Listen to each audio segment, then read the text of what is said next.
سب سے پہلے عید الاضحیٰ کے پرمسرت موقع پر آپ سب کی خدمت میں مبارکباد پیش کرتا ہوں، تبریک و تہنیت پیش کرتا ہوں۔ خدا آپ کے لیے ہمیشہ یہ دین ہر دن جو ہے آپ کے لیے صحت و سلامتی عطا فرمائے، آپ کو کامیابی عطا فرمائے، آپ کے رزق روزی میں برکت عطا فرمائے۔ صلوات بھیجیں محمد و آل محمد۔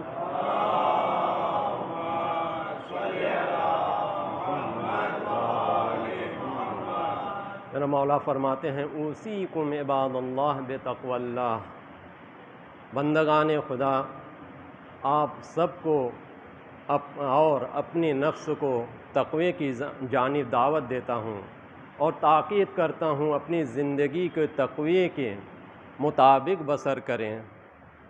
تقوی اللہ کی طرف سے انسانی زندگی کی حفاظت تدبیر ہے، کیونکہ تقوی ہر عمل سے جڑا ہوا ہے۔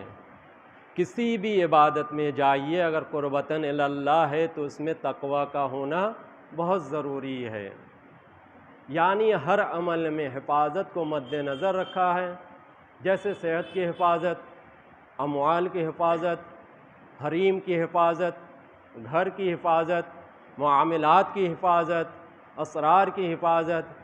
جو بھی ذمہ دارانہ کام انجام دیتے ہیں وہ متعلقہ کام کی حفاظت کو پہلے یقینی بناتے ہیں، پھر ہم اس کام کو انجام دیتے ہیں۔ جیسے سفر کرنا ہے تو پہلے ہم اپنی جان و مال کی حفاظت کو مد نظر رکھتے ہیں، پھر ہم سفر پہ جاتے ہیں۔ اسی طریقے لیکن کچھ لوگ بے پرواہ ہوتے ہیں، وہ حفاظت نہیں کرتے ہیں، جبکہ قانونی طور پر اور شرعی طور پر حکم ہے کہ آپ اپنی حفاظت کریں، لیکن لاپرواہ ہونے کی وجہ سے وہ حفاظت نہیں کرتے ہیں۔ یہی مثال دوسرے شعبوں میں بھی ہے کہ اگر آپ کے ہاتھوں میں کوئی چیز ضائع ہو رہی ہے یا آپ کے سامنے کوئی چیز ضائع ہوتے ہوئے آپ دیکھ رہے ہیں لیکن آپ اس کے لیے کوئی اہتمام نہیں کر رہے ہیں، تو اس کا مطلب یہ ہوا کہ آپ بے تقوی ہیں، آپ کے اندر تقوی نہیں ہے، کیونکہ اس کی حفاظت کرنا آپ کی ذمہ داری ہے، آپ اس کی حفاظت نہیں کریں، لہٰذا وہ آپ بے تقوی ہوئے۔ اور ہم بے تقوی اسے کہتے ہیں جو پرہیز نہیں کرتا ہے، اپنے آپ کو بچاتا نہیں ہے، اور قرآن بے تقوی اسے کہتا ہے جو حفاظت نہیں کرتا۔ قرآن میں ہر چیز جو ہے متقین کے لیے بیان کیا گیا ہے، حتیٰ کہ قرآن کی ہدایت بھی متقین کے لیے ہے۔ جب تک انسان متقی نہ ہو جائے وہ قرآن سے ہدایت ہی نہیں پا سکتا، کیونکہ قرآن ہدایت پانے والوں کے لیے، متقین کے لیے، پرہیزگاروں کے لیے خداوند عالم نے اسے نازل کیا ہے۔ اور عبادت کے اندر خصوصیات کے ساتھ تقوی ملحوظ رکھا گیا ہے، بغیر تقوی کے کوئی عبادت قابل قبول نہیں ہے۔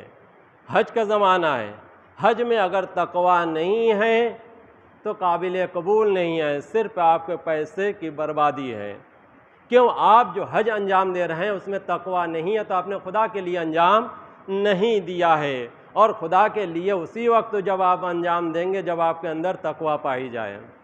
لہٰذا عبادت، تمام عبادت میں 3 درجے ہیں۔ سب سے پہلے احکام ہے، ایک ظاہر حکم ہے اور اس میں واجبات، اذکار، طریقہ کار، مساوات ذکر کیے گئے ہیں۔ وہ تمام عبادت نہیں ہے بلکہ وہ ایک ڈھانچہ ہے، جیسے انسان کا جسم ہے، اس جسم کو سنوارنے کے لیے دوسری چیزیں موجود ہیں، اور پھر جسم میں روح بھی ہے۔ اگر روح جسم میں ہے تو وہ جسم زندہ ہے، اگر روح نہیں ہے تو جسم مردہ ہے۔ دوسری چیز جو ہے آداب ہے، وہ امور جو عبادتوں کو مؤثر، مزین اور مفید بناتا ہے۔ ڈھانچہ اگر ان قوانین کے تحت اگر ہو تو مزین ہو جاتا ہے، جیسے جسم کی زینت ہے، زینت کے لیے ہم لباس پہنتے ہیں، زیور پہنتے ہیں، نظافت کا خیال کرتے ہیں، اسی طریقے سے عبادت میں وہ امور کا ہونا ضروری ہے۔ عبادت میں اگر وہ تمام شرائط و آداب اگر موجود نہیں تو عبادت قابل قبول نہیں ہے۔ لہٰذا عبادت کی تزئین کے لیے ان امور کا ہونا ضروری ہے۔ اور تیسری چیز جو ہے وہ روح ہے، جس سے عبادت زندہ ہوتی ہے اور زندہ عبادت اجر دیتی ہے۔ اگر عبادت میں روح عبادت نہ ہو تو قابل قبول نہیں ہے۔ پس بغیر عبادت بغیر تقوی کے کوئی عبادت قابل قبول نہیں ہے۔ اور کیونکہ آج حج ہے اور آج عید کا دن ہے، عید قربان ہے، اور اکثر مومنین جو ہے قربانی کرتے ہیں، تو اس قربانی میں بغیر تقوی کے قربانی قابل قبول نہیں ہے۔ قربانی کا مطلب کیا ہے؟ ایثار ہے، فداکاری ہے، قربانی ہے۔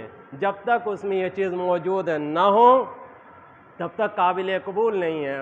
اور اصطلاحی طور پر جو ہے قربانی اسے کہتے ہیں کہ اپنی پسندیدہ چیز کو رائے خدا میں انفاق کرنا ہے، رائے خدا میں دے دینا ہے، اور اس کے ذریعے سے رضایت پروردگار کو حاصل کرنا ہے۔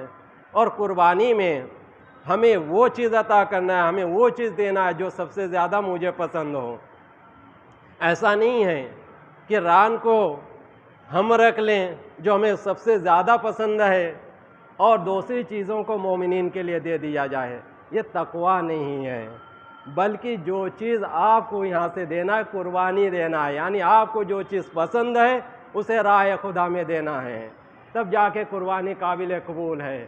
ایسا نہیں ہے کہ ہم اصل گوشت کو رکھ لیں، ہڈیوں کو مومنین کے لیے تقسیم کر دیں۔ لہذا منطق قرآن میں جو ہے قربانی کا گوشت اور خون جو ہے ایک بہانہ ہے۔ آپ جو قربانی کر رہے ہیں، یہ گوشت یہ خون کو ہم بہا رہے ہیں، یہ ایک بہانہ ہے، جبکہ اصل چیز جو ہے خلوص نیت ہے کہ آپ یہ قربانی کر رہے ہیں صرف اللہ کے لیے کر رہے ہیں، اور تقویٰ جو ہے وہ اللہ تک پہنچتا ہے، بغیر تقوی کے جو اللہ تک کوئی چیز پہنچتی ہی نہیں ہے۔ لہذا ہمیں خدا توفیق دے ہم ہر کام میں جو ہے تقوی کے ساتھ اس فعل کو انجام دے سکیں۔ اور کیونکہ قربانی کا مسئلہ ہے لہذا قربانی کے متعلق چند سوالات ہیں۔ سب سے پہلا سوال یہ ہے کہ قربانی کا گوشت پر کس کا حق ہے؟ تو خداوند عالم ارشاد فرماتا ہے فَقُولُوا مِنْهَا وَإِطْعِمُوا الْبَائِسَ الْفَقِيرَ، یعنی کھاؤ، قربانی کے گوشت کو کھاؤ اور فقیروں نادروں کو دے دو۔ تو قربانی کے گوشت کے 3 حصہ کریں گے، ایک اپنے لیے، ایک اپنے رشتہ داروں کے لیے، ایک غریبوں کے لیے ہے۔ ان 3 حصوں کو دینا ہے، لیکن بہتر یہ ہے کہ آپ اس گوشت کو دو جو آپ کو سب سے زیادہ پسند ہو۔ دیکھیے دوسرا کیا ہے کہ عیبدار جانور کی قربانی صحیح ہے، تو کہتے ہیں وہ حاجی بقر عید پہ، جو غیر حاجی ہیں، جو مینا میں ان کے لیے نہیں ہے، جو غیر حاجی ہیں ان کے لیے عیبدار جانور کی قربانی، بے عیبدار جانور کی قربانی افضل ہے، یعنی جس میں کوئی عیب نہ ہو اس سے جانور کا دینا یہ افضل ہے۔ لیکن اگر جانور عیبدار ہے تب بھی اس کی قربانی جائز ہے۔ لہذا قربانی کے جیسے مثلاً کہ سینگ ٹوٹا ہوا ہو، ٹانگ ٹوٹی ہوئی ہو، بہت کمزور ہو، تو یہ سب جانور اب دے سکتے ہیں، لیکن افضل کیا ہے؟ خدا کے لیے دے رہے ہیں اسی کے مطابق دیجیے، تبھی قابل قبول ہے۔ دوسری پھر ایک سوال آتا ہے کہ اگر 2 افراد مل کر ذبح کریں تو کیسا ہے؟ کہتے 2 افراد میں سے بہت سے چاقو ایسے بڑے جانور کاٹنے کے لیے ایک آدمی طاقت نہیں ہے، 2 دستے بنا دیتے ہیں، 2 دستے مل کے 2 آدمی سے ذبح کر رہے ہیں، تو اس میں کوئی حرج نہیں ہے کہ 2 آدمی مل کر ہے، لیکن ایک شرط یہ ہے کہ دونوں کا اللہ کا نام لینا ضروری ہے، جو دونوں آدمی اور دونوں اللہ کا نام لے کر اسے قربانی کرے۔ اور یہ ہے اس سے ایک سوال ہے اگر ذبح کرتے وقت بسم اللہ اگر بھول جائے تو کہ کوئی حرج نہیں اگر بھولے سے ہو، لیکن اگر جان بوجھ کے اگر نہیں پڑھ رہا ہے تو یہ صحیح نہیں ہے۔